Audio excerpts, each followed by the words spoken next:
નમસ્કાર, જય શ્રી કૃષ્ણ મિત્રો, ફરીથી સ્વાગત છે તમારું આપણી ચેનલમાં। આજની કહાની દરેક વ્યક્તિએ ખૂબ જ સમજવા લાયક છે।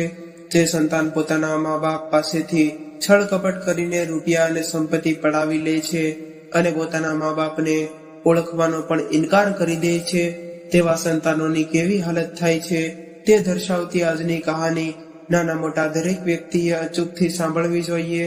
આજની કહાનીમાં આપણે કુદરતનો એવો ન્યાય જોઈશું જે તમે જિંદગીમાં ક્યારેય નહીં જોયો હોય। આજની કહાની સાંભળ્યા બાદ તમે તમારી આંખોના આંસુને નહીં રોકી શકો।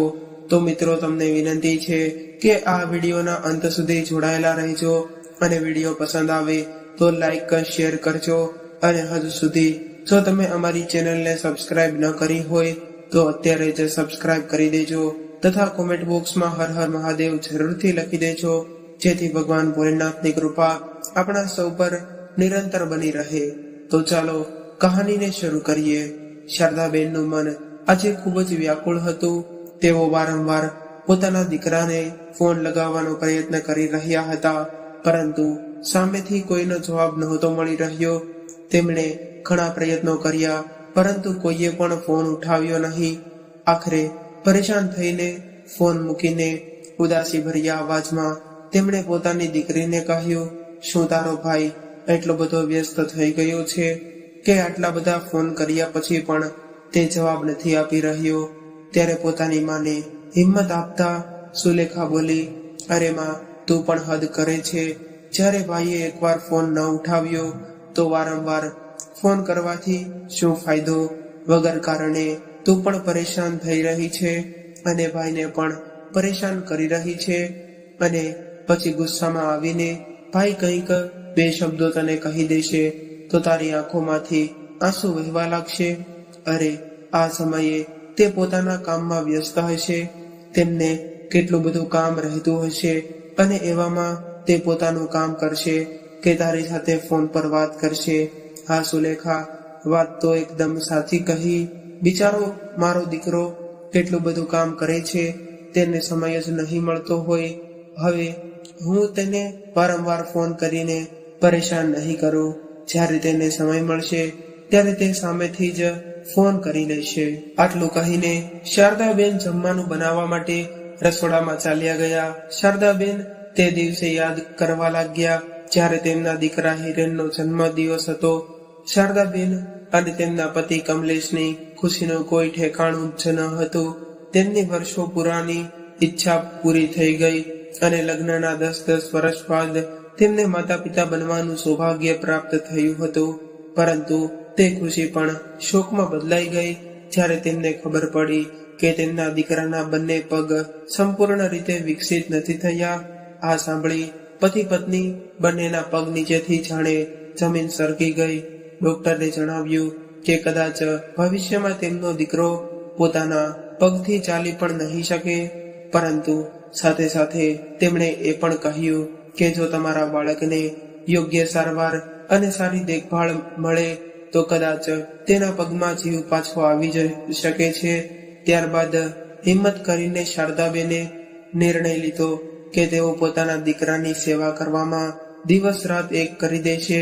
આ કારણથી તેમણે પોતાની સરકારી નોકરી પણ છોડી દીધી અને સંપૂર્ણ લગનથી તેઓ પોતાના નાના દીકરા હિરેનની સંભાળ રાખવા લાગ્યા। બીજી બાજુ કમલેશભાઈ પણ ઓવરટાઈમ કરીને પોતાના દીકરાની સારવાર માટે પૈસા ભેગા કરવા માંડ્યા અને દેશની સૌથી મોટી હોસ્પિટલમાં લઈ જઈને તેમણે પોતાના દીકરાની સારવાર કરાવી। ભગવાનની કૃપા અને મા બાપની તપસ્યાના ફળના સ્વરૂપે એવું બન્યું કે તેમનો દીકરો 2-3 વર્ષમાં તંદુરસ્ત થઈ ગયો, જાણે માતા પિતાને દુનિયાની બધી જ ધન દોલત મળી ગઈ હોય। ત્યારબાદ તેમના ઘરે તેમની દીકરી સુલેખાનો જન્મ થયો।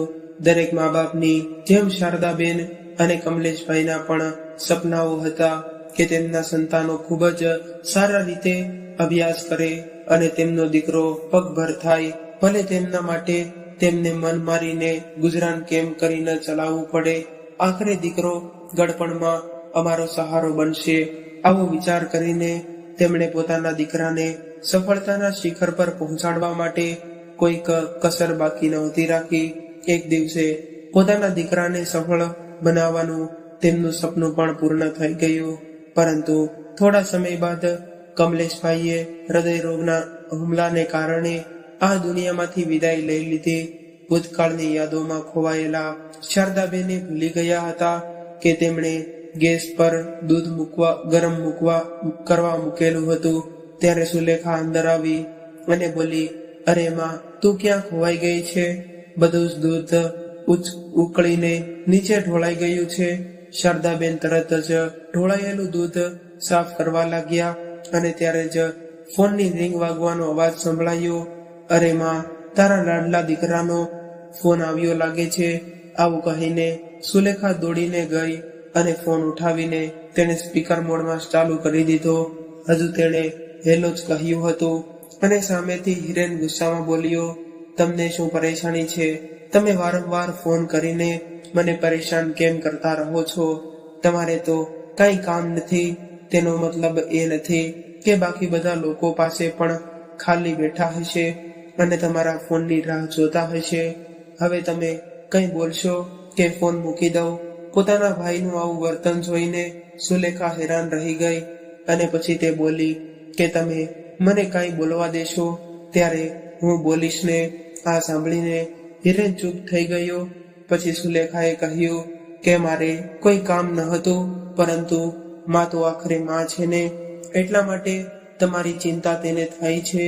પરંતુ તમારો આવો વ્યવહાર જોઈને તે માનવા તૈયાર જ નથી થતી કે હવે તેમનો દીકરો તેમનો નથી રહ્યો. ત્યારે શારદાબેન તેના હાથમાંથી ફોન ખેંચીને કહેવા લાગ્યા, આ કેવી વાતો કરી રહી છે સુલેખા? તને વિવેક છે કે નહીં? પોતાના મોટા ભાઈ સાથે કોઈ આવી રીતે વાત કરે છે? જા અહીંથી જતી રહે. પોતાની આંખોમાં આંસુ લઈને સુલેખા ત્યાંથી ચાલી ગઈ. ત્યારબાદ શારદાબેન ફોન પર પોતાના દીકરા સાથે વાત કરવા લાગ્યા. ત્યારે હિરેન ગુસ્સામાં બોલ્યો, માં, સુલેખાનું મોં હવે કંઈક વધારે જ ચાલવા લાગ્યું છે. નાના મોટા સાથે કેવી રીતે વાત કરવી તેનો તેને વિવેક જ નથી રહ્યો. પછી તે કહેવા લાગ્યો કે માં, મારી પૈસાની થોડી જરૂર છે. વાત જાણે એમ છે કે થોડા સમય પહેલા મેં ઘર રિપેરિંગનું કામ શરૂ કરાવ્યું હતું અને થોડા દિવસોથી તમારી વહુની તબિયત પણ ઠીક નથી રહેતી. તેણે પણ ડોક્ટર પાસે લઈને જવાની છે. એટલા માટે 1 મહિનાનું મારું બજેટ પણ અસ્તવ્યસ્ત થઈ ગયું છે. જો તમારાથી થઈ શકે તો મને થોડા પૈસાની વ્યવસ્થા કરી આપો. બાકી બધું હું જોઈ લઈશ. એકવાર ઘરનું કામ રિપેરિંગ થઈ જાય ત્યારબાદ હું તમને બંનેને મારી પાસે અહીં બોલાવી લઈશ. ત્યારબાદ આપણે બધા એક સાથે અહીં રહીશું. એટલા માટે તો ઘરનું રિપેરિંગ કરાવી રહ્યો છું. ત્યારબાદ શારદાબેન બોલ્યા, કઈ વાંધો નહીં દીકરા, પૈસાની વ્યવસ્થા હું કરાવી દઈશ. પરંતુ તું એ તો જણાવ કે તારે કેટલા પૈસા જોઈએ છે અને કેટલા સમય માટે જોઈએ છે. પોતાની માની આ વાત સાંભળીને હિરેનને ગુસ્સો આવી ગયો અને બોલ્યો, આ કેવી વાત કરો છો માં? કેટલા સમય માટે જોઈએ છે? તેનો મતલબ શું છે તમારો? ત્યારબાદ શારદાબેન બોલ્યા કે દીકરા, હકીકતમાં હવે અમારી પાસે રહેવા માટે ફક્ત આ ઘર જ બચ્યું છે. તેના સિવાય અમારી પાસે કાંઈ પણ નથી. ત્યાં સુધી કે મારા સોનાના ઘરેણાં જે સુલેખા માટે મેં સાચવીને રાખ્યા હતા એ પણ હું તને આપી ચૂકી છું. ત્યારે તે મને કહ્યું હતું કે રીતુની માં એટલે કે વેવાણ ખૂબ જ બીમાર છે અને તેમની સારવાર માટે તારે પૈસાની જરૂર હતી. દીકરા, તે મને ત્યારે કહ્યું હતું કે હું જલ્દીથી જ પૈસા પાછા આપીને બધા જ ઘરેણાં છોડાવીને તમને પાછા આપી દઈશ, અને તે હજુ સુધી મને આપ્યા નથી. દીકરા, તારી બહેન પણ હવે નાની નથી રહી, કોલેજમાં ભણી રહી છે. 2-4 વર્ષ બાદ તેના લગ્ન માટે પણ વિચારવું પડશે. અરે માં, તમે તે વાતની બિલકુલ ચિંતા ન કરો. તમારે કંઈ પણ કરવાની જરૂર નહીં પડે. હું બધું જ સંભાળી લઈશ. ફક્ત એકવાર આ ઘરના રિપેરિંગનું કામ પતી જવા દો. ત્યારબાદ હું સૌથી પહેલા તમારા ઘરેણાં છોડાવી લઈશ અને બાકીની ઉધારી ધીરે ધીરે કરીને ચૂકવી દઈશ. પોતાના દીકરાની આ વાત સાંભળીને શારદાબેન બોલ્યા, ઠીક છે દીકરા, તારે કેટલા પૈસા જોઈએ છે? હું કંઈકથી ઉધાર પૈસા લેવા માટેની વ્યવસ્થા કરું છું. ત્યારે હિરેન બોલ્યો, માં, આ વખતે મને વધારે પૈસાની જરૂર છે. 8-10 હજાર રૂપિયા તો મારું કામ નહીં ચાલે. આ વખતે મારે ઓછામાં ઓછા 5 લાખ રૂપિયાની જરૂર છે. દીકરાની આ વાત સાંભળીને શારદાબેન સ્તબ્ધ થઈ ગયા અને વિચારવા લાગ્યા કે આટલી મોટી રકમની વ્યવસ્થા હું કેવી રીતે કરીશ. ત્યારે હિરેન બોલ્યો કે માં, તમે એક કામ કરો, તમે તમારા ઘરને ગીરવી મૂકી દો. ઘરને ગીરવી રાખીને તમને સારા એવા પૈસા મળી જશે. પરંતુ ઘરને ગીરવે મૂકવાની વાત સાંભળીને શારદાબેન સ્પષ્ટ રૂપે ના પાડી દીધી અને તે બોલ્યા કે દીકરા, હવે તો ફક્ત અમારી પાસે આ મકાન જ છે અને આને જો ગીરવી મૂકી દઈશું અને ફરી કરજ ના ચૂકવી શક્યા તો મારા હાથમાંથી આ મકાન પણ જતું રહેશે. પછી અમે ક્યાં ભટકતા રહીશું. ત્યારે હિરેન બોલ્યો, માં, તમે પણ હદ કરો છો. આવી સ્થિતિમાં હું ક્યારે નહીં આવવા દઉં. તમને તમારા દીકરા પર આટલો પણ વિશ્વાસ નથી. તમે સહેજ પણ ચિંતા ન કરો, હું છું ને. પોતાના દીકરાની વાતોમાં આવીને શારદાબેને પોતાની પાસે બચેલી છેલ્લી સંપત્તિ, પોતાના મકાનને ગીરવી મૂકી દીધું. તેના બદલામાં તેમને 10 લાખ રૂપિયા મળ્યા. અને સુલેખા પોતાની માને વારંવાર એ સમજાવતી હતી કે તમે ઘરને ગીરવી ના મૂકો. કાલે જ્યારે મોટા ભાઈએ પૈસા પાછા ન આપ્યા તો આપણે ક્યાં જઈશું.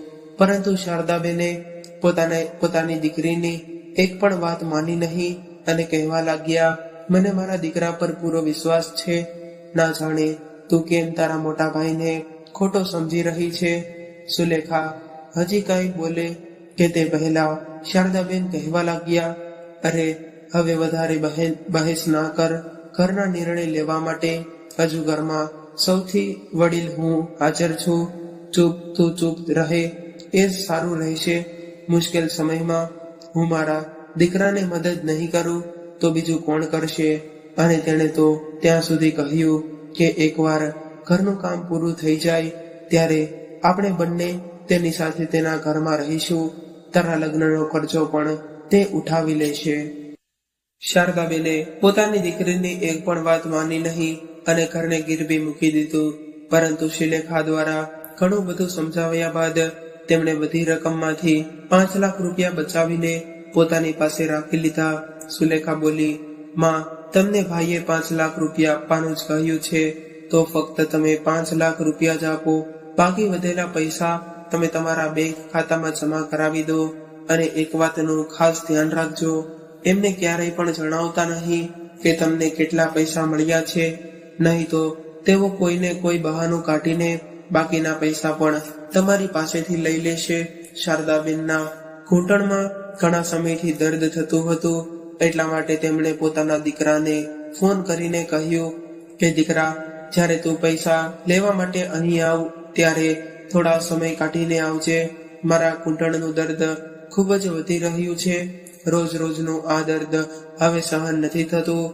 તું અહીં આવ તો કોઈ સારા ડોક્ટર પાસે મારી આ સારવાર પણ કરાવી દેજે. આટલું જ કહેવાની વાર હતી કે હિરેન તેની પત્ની રીતુ અને સાથે બીજા દિવસે સવારે તેની પાસે પહોંચી ગયો. તે બંને મુસ્કુરાવીને પોતાની માને પગે લાગીને આશીર્વાદ લેવા લાગ્યા. ત્યારે રીતુ બોલી, માં, તમે પણ કોઈક વાર અમારા ઘરે આવ્યા કરો, એ પણ તમારું જ ઘર છે ને.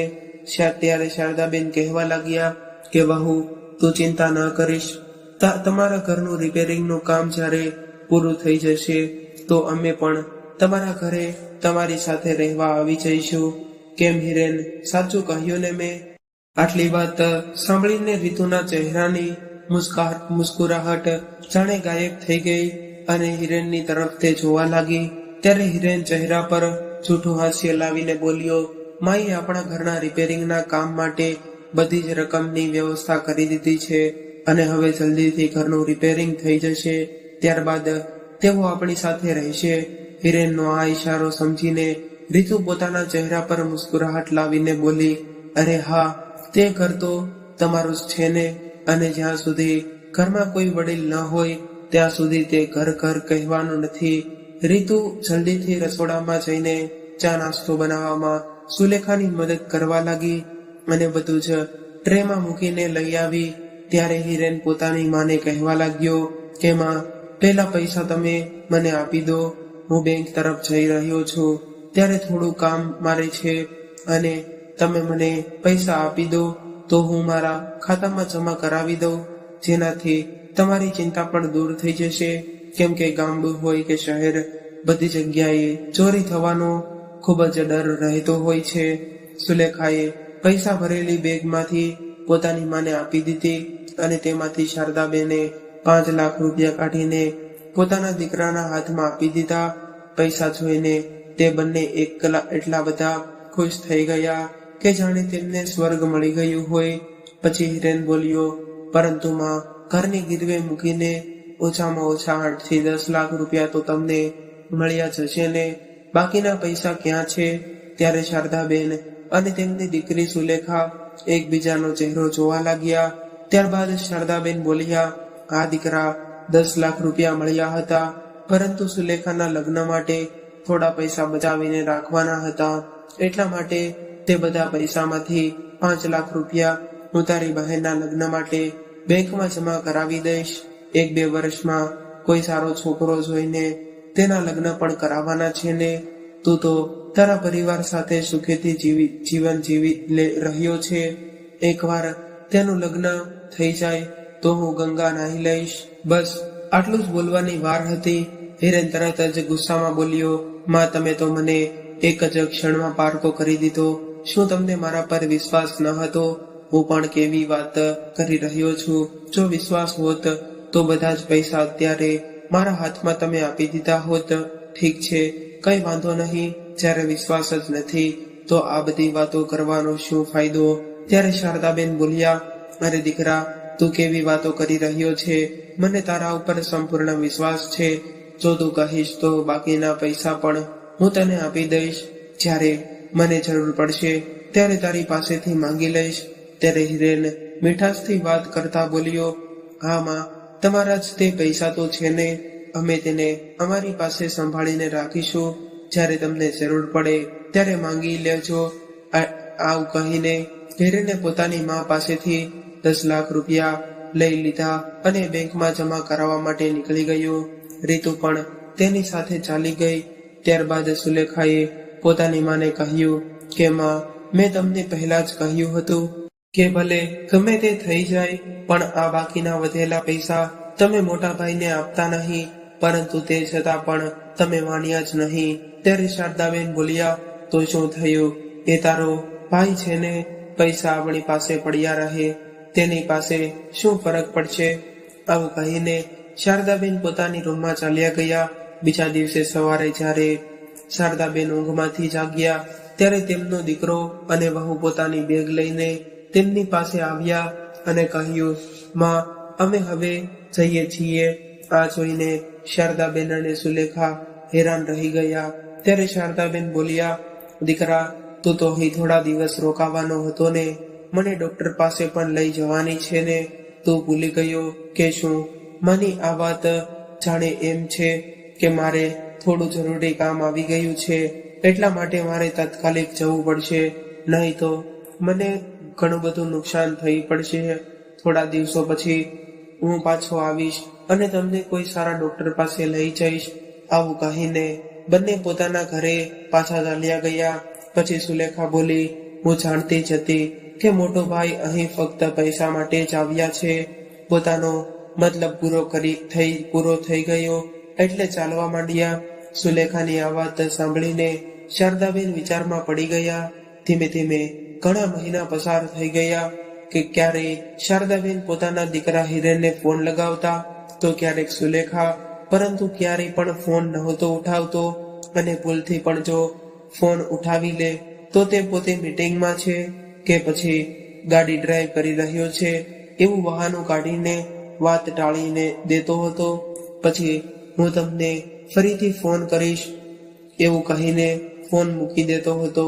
ક્યારેક રીતુને પણ ફોન કરતા તો સામેથી જવાબ આવતો કે તે હમણાં જ તે નહાવા ગઈ છે કે પછી તે કામથી બહાર ગઈ છે. આવું બહાનું કાઢીને તે વાત ટાળી દેતા. 2 મહિનાથી શારદાબેને મકાન ગીરવી મૂકીને જે પૈસા લીધા હતા તેના હપ્તા નહોતા ચૂકવ્યા અને તેમના લોકો પણ વારંવાર પૈસા માંગવા ઘરે આવતા હતા. હવે શારદાબેનની ચિંતા વધવા લાગી હતી, પરંતુ તેઓ કરતા પણ શું? પોતાનું ઘર ગીરવી મૂકીને જે તે પોતાના બધા જ પૈસા આપી દીધા હતા. તે દીકરો તેમની એક પણ વાત સાંભળવા માટે તૈયાર જ ન હતો.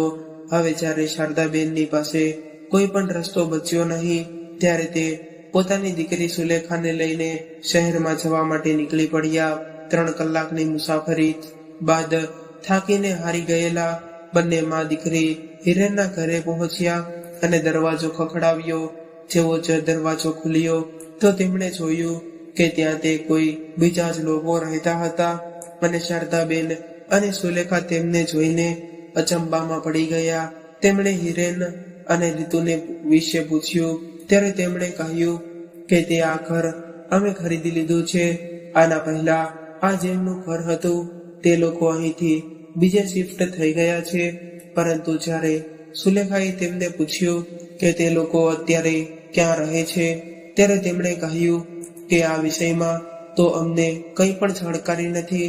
આ સાંભળીને શારદાબેન અને સુલેખા નિરાશ થઈ ગયા અને તેઓ પોતાને ખૂબ જ લાચાર મહેસૂસ કરી રહ્યા હતા કે તે શહેરમાં બીજા કોઈને અને તેઓ પણ ઓળખતા ન હતા.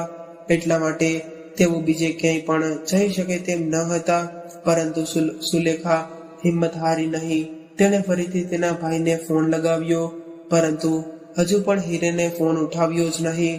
અને સુલેખા આસપાસના લોકોને પૂછવા લાગી, પરંતુ કોઈએ કંઈ પણ ખબર નહોતી કે થાકીને અને હારીને તે લોકો હજુ પાછા જઈ જ રહ્યા હતા કે એટલામાં એક કુરિયર વાળો ત્યાં આવ્યો, જે હિરેનના નામનું પાર્સલ લઈને આવ્યો હતો.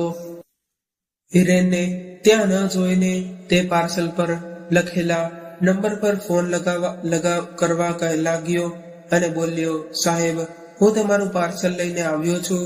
તમે મને તમારું નવું એડ્રેસ જણાવી દો, હું ત્યાં જ તે આવી જાઉં છું. સુલેખાએ જ્યારે આ વાત સાંભળી ત્યારે તેના દિમાગમાં એક આઈડિયા આવ્યો. તે કુરિયર વાળા ભાઈને કહેવા લાગી કે ભાઈ, શું તમે હિરેન સાથે વાત કરી રહ્યા હતા? ત્યારે કુરિયર વાળાએ તેમની સામે જોયું અને કહ્યું, હા, હું તેમની સાથે જ વાત કરી રહ્યો હતો. પરંતુ તમે આ બધું કેમ પૂછી રહ્યા છો? ભાઈ, હકીકતમાં તેઓ મારા ભાઈ છે. આજે તેમનો જન્મદિવસ છે અને અમે તેમને સરપ્રાઈઝ આપવા માંગતા હતા.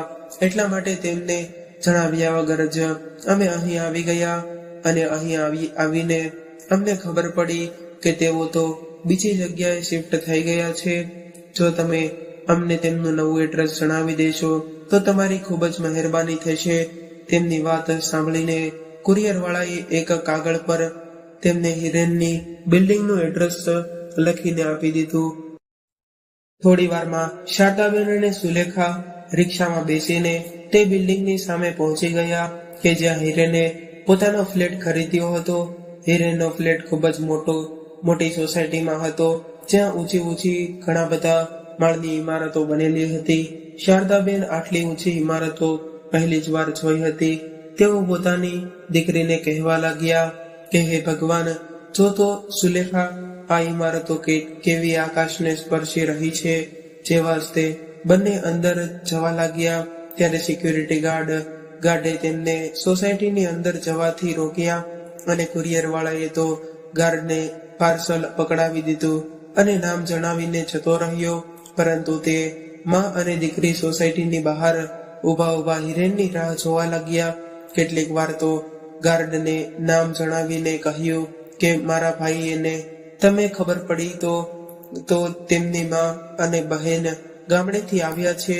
પરંતુ ગાર્ડને તેમની વાતો પર વિશ્વાસ નહોતો આવી રહ્યો અને શારદાબેને જૂની સાડી પહેરેલી હતી અને સુલેખાએ સાધારણ સલવાર સૂટ પહેર્યો હતો. શારદાબેન વારંવાર તે ઊંચી ઇમારતો તરફ જોઈ રહ્યા હતા. ત્યારબાદ સુલેખાએ ગાર્ડને હાથ જોડીને પ્રાર્થના કરી કે તેમનો વિશ્વાસ કરે અને તેમના ભાઈ હિરેનને તેમના આવવાની સૂચના આપે કે પછી તેમને અંદર જવા દે. પરંતુ ત્યારબાદ ગાર્ડે કહ્યું કે તમારા લોકોને કોઈ પણ કામ જ નથી. આટલી મોટી મોટી ઇમારતો જોઈને કામ માંગવા માટે આવી જાઓ છો, પરંતુ આ સોસાયટીમાં કામવાળી એમ જ નથી રાખવામાં આવતી અને આ સોસાયટીના ઘરોમાં જે લોકો કામ કરે છે તેમનું સૌથી પહેલા પોલીસ વેરિફિકેશન કરવામાં આવે છે, ત્યારબાદ તેમને કામ પર રાખવામાં આવે છે। ત્યારે શારદાબેન બોલ્યા કે તમે આ કેવી વાતો કરી રહ્યા છો? શું હું અને મારી દીકરી તમને કામવાળી દેખાઈ રહ્યા છીએ? અમે કોઈના ઘરે કામ કરવા વાળા નોકર નથી। મારો દીકરો આ બિલ્ડિંગમાં રહે છે, એટલા માટે જ અમે તેને મળવા માટે આવ્યા છીએ। આ વાત સાંભળીને ગાર્ડ હસવા લાગ્યો અને બોલ્યો કે તમારી હાલત જોઈને તો નથી લાગતું કે તમારો દીકરો આટલી મોટી બિલ્ડિંગમાં રહેતો હોય। ગાર્ડની આ વાત સાંભળીને સુલેખાને ગુસ્સો આવ્યો અને તે બોલી કે અમે મારી માં સાથે આવી રીતે વાત કઈ રીતે કરી શકો? શું તમને વાત કરવાનો વિવેક નથી? જો મારા ભાઈને એ ખબર પડી કે તમે અમારી સાથે આ રીતે વાત કરી છે તો તે તમને નહીં છોડે। ત્યારે તે બિલ્ડિંગમાં રહેવા વાળા એક કાકા કે જ્યાં આવ્યા અને સુલેખાને પૂછવા લાગ્યા કે અમને આખરે વાત શું છે। ત્યારે સુલેખાએ બધી જ વાત તેમને કહી સંભળાવી। ત્યારબાદ તે વૃદ્ધ કાકાએ ગાર્ડને કહ્યું કે જો કદાચ તે કહી રહી છે કે તેમનો ભાઈ આ બિલ્ડિંગમાં રહે છે તો તમે માની કેમ નથી લેતા? ત્યારબાદ ગાર્ડે કહ્યું કે આ લોકોને જોઈને મને નથી લાગી રહ્યું કે તેમનો દીકરો આ બિલ્ડિંગમાં રહેતો હોય, પરંતુ તે વૃદ્ધ કાકાના વારંવાર કહેવા પર ગાર્ડે તેમને અંદર જવા દીધા। શારદાબેન પોતાની દીકરી સાથે સોસાયટીની અંદર તો આવી ગયા, પરંતુ હવે ક્યાં જવું તે વિચાર કરીને તે બંને પરેશાન થઈ રહ્યા હતા। એક બિલ્ડિંગમાં જ તે ઘણા બધા મકાનો બનાવેલા હતા અને ન જાણે કેટલી બધી ઇમારતો ત્યાં ઊભી હતી। ત્યારે સુલેખાની નજર સામેથી આવી રહેલા તેમના ભાઈ હિરેન પર પડી। હિરેનની સાથે તેના કેટલાય મિત્રો પણ હતા। હિરેને પોતાના ફ્લેટની બહાર પહોંચીને બેલ વગાડ્યો। હિરેનને જોઈને તરત જ સુલેખા પોતાની માને લઈને ત્યાં ઝડપથી પહોંચી ગઈ અને તે જ સમયે દરવાજો ખુલ્યો। ત્યારે શારદાબેન દોડીને હિરેનની તરફ ગયા અને તરત જ પોતાના દીકરાને ગળે વળગાડીને રડતા રડતા તે બોલ્યા, બેટા તું ક્યાં હતો? ક્યારથી હું તને શોધી રહી છું। શું તને ખબર છે કે સિક્યુરિટી ગાર્ડે અમને 2 કલાક સુધી બહાર રોકી રાખ્યા હતા અને તેણે અમને કામવાળી બાઈ પણ કહ્યું હતું। તે નવું મકાન લઈ લીધું અને અમને જણાવ્યું પણ નહીં। ત્યારબાદ પોતાની સાડીના પાલવથી પોતાના આંસુ લૂછતા તે બોલ્યા કે ચાલ બધું છોડ, હવે તું જણાવ કે તું કેમ છે? શારદાબેન અને સુલેખા સવારથી જ આમ તેમ ભટકી રહ્યા હતા, જેને કારણે તેમની હાલત ખરાબ થઈ ગઈ હતી અને તેમના કપડાં પણ ગંદા થઈ ગયા હતા। પોતાના મિત્રોની સામે પોતાની માને આવી હાલતમાં જોઈને હિરેનનો પરસેવો છૂટી રહ્યો હતો। તેણે વિચાર્યું કે જો મારા મિત્રોને ખબર પડશે કે આ મારી માં અને બહેન છે તો મારા ઇજ્જતના તજાગરા ઉડી જશે। તેને સમજમાં નહોતું આવી રહ્યું કે તે હવે શું કરે। ત્યારે રીતુ કહેવા લાગી, શા માટે વગર કારણે અમે અમારા ગળે પડી રહ્યા છો અને કોણ લોકો છો? અહીં શું કરી રહ્યા છો? ત્યારે હિરેને બોલ્યો, કોણ છો તમે લોકો? જો તમે અહીં કામ માંગવા આવો છો તો અમારા ઘરમાં પહેલેથી જ કામવાળી બાઈ રાખેલી છે। પોતાના દીકરાના મોઢેથી આ શબ્દો સાંભળીને શારદાબેનની હાલત જાણે કાપીને તો લોહી પણ ના નીકળે તેવી થઈ ગઈ હતી। તેઓ સ્તબ્ધ થઈને પોતાના દીકરા તરફ જોવા જ રહી ગયા અને તે વિચારવા લાગ્યા કે જે દીકરા માટે તેમણે આ સુધી આટલો બધો ત્યાગ કર્યો હતો અને હવે કેવી રીતે તેમનો દીકરો જાણે પોતાની માને જ તે ઓળખવાથી ઇનકાર કરી રહ્યો છે અને તેમની આંખોમાંથી તો જાણે આંસુઓનું ઝરણું ફૂટી પડ્યું। પછી સુલેખા આગળ આવીને પોતાની માના આંસુ લૂછવા લાગી અને ગુસ્સામાં બોલી, ભાઈ શું સાચે જ તે તમે નથી જાણતા કે આ કોણ છે? આ એ જ કમનસીબ માં છે જેણે તમારા જેવા નાલાયક દીકરાને જન્મ આપ્યો, પોતાનું આખું જીવન તમારા માટે સમર્પિત કરી દીધું। આ એ જ માં છે જેના પ્રેમ અને વિશ્વાસને દગો આપીને તમે આજે આ આલિશાન સોસાયટીમાં રહી રહ્યા છો? અને સુલેખાના મોઢેથી આ વાત સાંભળીને હિરેન અને તેના મિત્રો હેરાનીથી તેમની તરફ જોવા લાગ્યા. પછી હિરેન બોલ્યો કે 2 પૈસાની તમારી ઓકાત નથી અને તમે મને જ્ઞાન આપી રહ્યા છો. ના જાણે ક્યાંથી આવી જાય છે. તેમના પુત્રના મોઢેથી આવા અપમાનજનક શબ્દો સાંભળીને શારદાબેનથી ધીરજ તૂટી ગઈ અને તેઓ એક ડગલું આગળ વધ્યા અને પોતાના દીકરાના મોં પર જોરદાર થપ્પડ મારી દીધી અને ગુસ્સામાં ચિલ્લાવીને તે બોલ્યા કે પોતાની બહેન સાથે આવી રીતે વાત કરીને તમે શરમ નથી આવી રહી? ત્યારે રીતુ બોલી કે તમારી હિંમત કેવી રીતે થઈ મારા પતિ પર હાથ ઉઠાવવાની? તેના આટલું જ તે કહેવાની વાર હતી કે શારદાબેને તેને પણ એક જોરદાર થપ્પડ મારી દીધી. કાશ આ થપ્પડ મેં તને ત્યારે જ તે મારી દીધી હોત જ્યારે તે મારી પાસેથી મારા બધા જ ઘરેણાં લઈને વેચી લીધા હતા. પરંતુ બધી ભૂલ મારી જ હતી. હું જ તે મારા દીકરાના પ્રેમમાં એટલી બધી આંધળી થઈ ગઈ હતી કે મેં મારી દીકરીની એક પણ વાત સાંભળી નહીં.